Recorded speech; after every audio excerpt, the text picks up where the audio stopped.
Hey everybody, Tim here with today's review of Doctor Who story number 165, Dalek. Kind of been waiting for this one. I mean, you knew it was going to come. It had to have come at some point. Literally every Doctor has faced the Daleks.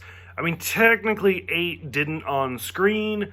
I'm not even going to look it up, but I'm going to assume there's a big finish audio of the 8th Doctor facing the Daleks.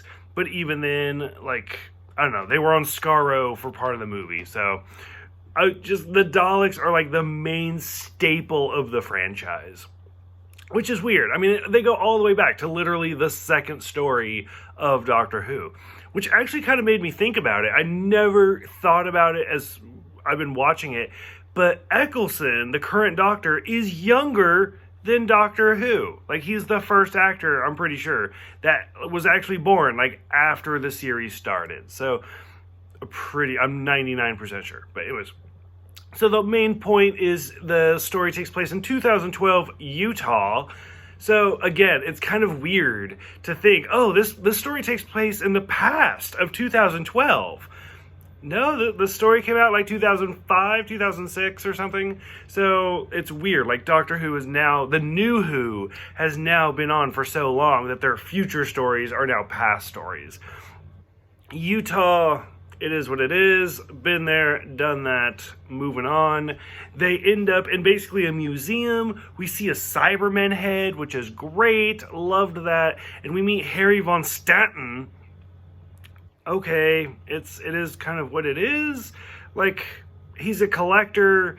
As he's going through, he collects everything, and his only live specimen is a Dalek. We start learning more about the Time War with the Daleks. So it was the Time Lords and the Daleks. And just the whole thing about, I welcome death. I loved how when the Dalek shoots somebody, it's still the X-ray.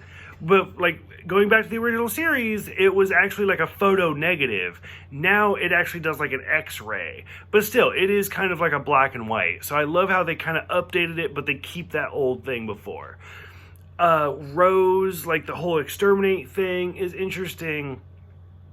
I don't know. I thought it was a pretty good episode. I did like it.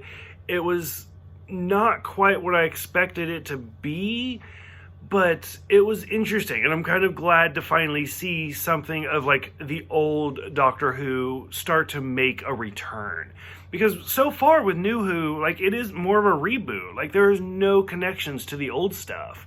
So far, I really, really did like this one. I thought it was a good kind of change of pace. So, curious what you guys think. Go ahead, let me know, and I will see you guys next time for The Long Game.